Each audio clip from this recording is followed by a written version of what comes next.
Sir నమస్కారం sir. శ్రీమాత్రే నమః. సార్ చాలామంది కొద్ది రోజులుగా నన్ను ఒక విషయం అడుగుమన్నారు మిమ్మల్ని.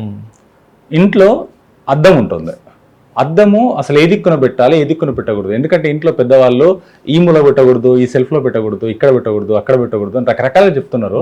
అసలు బీరువాకు కూడా అద్దం ఉంటుంది ఇంట్లో, కొన్ని ప్లేస్లో కొన్ని కబోర్డ్స్కి అద్దం ఉంటుంది, కానీ ఈ ప్లేస్లో ఉండొద్దు, ఈ ప్లేస్లో ఉండదు, రకరకాలుగా చెప్తారు. అసలు అద్దము ఏ ప్లేస్లో ఉండాలి, వాస్తు ప్రకారం ఏ ప్లేస్లో ఉంటే మంచి జరిగే అవకాశం ఉంది? వాస్తులో అద్దానికి చెప్పినటువంటి విషయం, శాస్త్రంలో చెప్పిన విషయం చెప్తాను మీకు. అద్దం అనేటువంటిది ఏంటంటే వాటర్ ఎలిమెంట్, అది నీటికి సంబంధించిన సంబంధం, నీటితో సంబంధం ఉన్న ఇది అద్దం. ఎందుకు అంటే చంద్రుడికి ఆధిపత్యంగా ఉంటుంది అద్దం, ప్రతిబింబం కనిపిస్తుంది కాబట్టి చంద్రుడి ప్రతిబింబానికి కారకం. వాటర్ ఎలిమెంట్ అద్దం అనేది. ఒక్కొక్క వస్తువుకు ఒక ఎలిమెంట్ ఉంటుంది. ఇప్పుడు బీరువా ఉందనుకోండి, ఎర్త్ ఎలిమెంట్. అద్దం ఉందనుకోండి, వాటర్ ఎలిమెంట్. స్టవ్ ఉంది, ఫైరీ ఎలిమెంట్. అట్లా కలరు, దాని వస్తువు సంబంధము, అట్లా దాని ఎలిమెంట్ ఉంటుంది. దానికి ప్రతి ఒక్కొక్క దానికి పంచభూతాలతో సంబంధం ఉంటుంది. ఇంకోటి ఎక్స్పాండింగ్ చేసే తత్వం ఉంటుంది అద్దానికంటే. ఒక అద్దం ఇక్కడ పెడితే లోతుకు తీసుకెళ్తుంది, అంటే ఇక్కడ తగ్గింది, దాన్ని పెంచుతుంది అద్దం ఆ ప్రదేశాన్ని. ఇప్పుడు చూడండి, మనలో ఇమ్యూనిటీ పెరగాల తగ్గాల? పెరగాలి కదా. ఇన్ఫెక్షన్ తగ్గాలి. ఎక్కువ ఇన్ఫెక్షన్ ఉన్నా మంచిది కాదు. విపరీతమైన కోల్డ్ ఉన్నా మంచిది కాదు, విపరీతమైన హీట్ ఉన్నా మంచిది కాదు. ఈ అద్దం ఏంటంటే మీకు ఎక్కడ ఏది ఎక్కువగా ఉండాలి. ఇప్పుడు ఉదాహరణకి ధనము ఉండాలా ఉండొద్దా? ఉండాలి కంపల్సరీ. ఇంకొంచెం ఎక్కువ ఉన్నా మంచిదే, మరీ విపరీతం కాదు కానీ ఉండాలి. పేరు ప్రఖ్యాతలు మంచిగా ఉండాలి. గొడవలు వద్దు, సోమరితనం అస్సలు ఉండకూడదు కదా. ఇప్పుడు గొడవలకు కారణం ఎవరంటే దక్షిణం. గొడవలు దక్షిణం వైపు పెట్టారు, గొడవలు పెరుగుతాయి. ఎందుకు? సౌత్ ఎనర్జీ పెరిగింది. ఇప్పుడు పరమర్లో డిప్రెషన్ జోన్లో పెట్టారు, డిప్రెషన్ పెరిగిపోద్ది. ఖర్చుల జోన్లో పెట్టారు, అర్థం ఖర్చులు పెరిగిపోతాయి. అంటే ఏమిటి? అసలు ఎక్కడ ఉండాలి, ఏ షేప్లో ఉండాలి? ఉత్తరం వైపు పెట్టాలనుకోండి అద్దం, మీరు పెట్టొచ్చు. అయితే ఉత్తరం వైపు రౌండ్ కానీ కోడిగుడ్డ ఆకారం కానీ పెట్టాలి అద్దాన్ని ఎప్పుడు కూడా. మళ్ళీ అక్కడ రెక్టాంగిల్, స్క్వేర్ పెట్టకూడదు. ఎందుకంటే రెక్టాంగిల్, స్క్వేర్ అనేవి ఎయిరీ ఎలిమెంట్, దాని ఏమంటారు, ఎర్త్ ఎలిమెంట్ అంటారు. కాబట్టి ఎర్త్ అండ్ ఎయిరీ ఎలిమెంట్స్ ఉండకూడదు అక్కడ. ఎప్పుడు కూడా స్పేస్ ఎలిమెంట్తో కూడిన అద్దం ఉండాలి ఉత్తరం వైపు. అంటే ఈశాన్యం నుంచి తూర్పు ఈశాన్యము, ఉత్తరము, ఉత్తర ఈశాన్యము, ఉత్తరం వాయువ్యం వరకు కూడా మీకు అద్దం ఉండొచ్చు.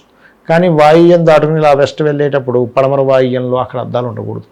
మళ్ళీ పడమర మధ్య ఎర్త్ ఎలిమెంట్ అంటే స్క్వేర్లో ఉండే అద్దం ఉండొచ్చు. కానీ కొన్నిసార్లు ఏమవుతుంది, మనకి ఆగ్నేయంలో కూడా అద్దం పెట్టాల్సి వస్తుంది. అలాంటప్పుడు త్రికోణాకారంలో ఉన్న చిన్న అద్దం, అక్కడ ఏదైనా ఒక వాష్ బేసిన్ లాంటిది పెట్టుకున్నారు, చిన్న అద్దం పెట్టుకోవచ్చు. అంతేగాని మీకు ఖర్చుల ప్రదేశం అంటే సౌత్ వెస్ట్లో కానీ నార్త్ వెస్ట్లో కానీ పెంచకూడదు, అద్దం పెట్టకూడదు. ఎందుకంటే అద్దానికి ఎక్స్పాండ్ చేసే గుణం ఉంది. మీరు అద్దం అక్కడ పెట్టారు, ఖర్చు పెరిగిపోతుంది. డిప్రెషన్లో అద్దం పెట్టారు, డిప్రెషన్ జోన్ పెంచారు. అంటే ఏమిటి? ఒక అద్దం పెట్టడం వల్ల ఆ జోన్ అనేటువంటిది పెరుగుతుంది. జోన్ ఎప్పుడైతే పెరిగిపోయిందో ఆ తత్వం పెరిగిపోతుంది. ఇంట్లో 16 జోన్స్ ఉంటాయి, 16 జోన్స్ ఉంటాయి. ఒక్కొక్క జోన్కి ఒక్కొక్క పర్టికులర్గా కొన్ని తత్వాలు ఉంటాయి. అవి అనుకోకుండా పెరిగిపోతాయి బాగా. అది ఎప్పుడైతే విపరీతంగా పెరిగిపోయిందో మీకు ధనం పెరగొచ్చు, ఏం కాదు. 4 డబ్బులు నిలువ ఉంటే మనకి ఏ కష్టం వచ్చినా మనకు వస్తుంది. ఖర్చు పెరుగుతాయి. ఖర్చులు ఇన్బ్యాలెన్స్ అవడం వల్ల కదా లైఫ్ ఇన్బ్యాలెన్స్ అయిపోద్ది. ఇప్పుడు వ్యక్తి ఒక 50,000 సంపాదిస్తున్నాడు అనుకోండి, నెలకి ఖర్చు 60,000, 70,000, 1,00,000 ఉంటే పరిస్థితి ఏంటి? అంతే ఇబ్బంది అయిపోతుంది, అప్పుల పాలైపోతాడు. అందుకని ఖర్చు పెరగకూడదు కాబట్టి సౌత్ వెస్ట్లో పెట్టకూడదు. అలాగే కొంతమంది బీరువాళ్ళకి నైరుతిలో కూడా పెట్టుకుంటారు, పెట్టకూడదు. ఒకవేళ ఉంటే ఏ పేపర్తోనో క్లోజ్ చేసుకోవడం మంచిది. కాబట్టి ఉత్తరం వైపు అద్దాలు ఉంటే రౌండ్ ఆర్ కోడిగుడ్డ ఆకారం ఉండాలి. తూర్పు వైపు ఉంటే కంప్లీట్ తూర్పు, మళ్ళీ బెడ్రూమ్లో తూర్పు కాదు, కంప్లీట్ తూర్పు వైపు అద్దం పెట్టాలి అని అనుకుంటే కనుక అక్కడ మీరు ఏం చేయొచ్చు అంటే రెక్టాంగిల్ పెట్టుకోవచ్చు. బెడ్రూమ్లో ఒకవేళ పెట్టుకోవాలి, ఆ అద్దం కొంచెం డిప్రెషన్ జోన్ రాని ప్రదేశంలో స్క్వేర్లో కానీ రౌండ్లో కానీ బెడ్రూమ్లో, నైరుతి బెడ్రూమ్లో పెట్టుకోవచ్చు. కాకపోతే అది కొంచెం వెస్ట్ సైడ్ వచ్చేలా చూసుకోవాలి కొంచెం. కానీ నైరుతి వైపు లేకపోతే దక్షిణ నైరుతి వైపు పెట్టకూడదు.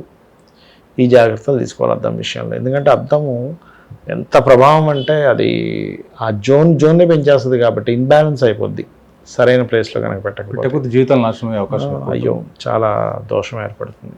Thank you sir. శ్రీమాత్రే.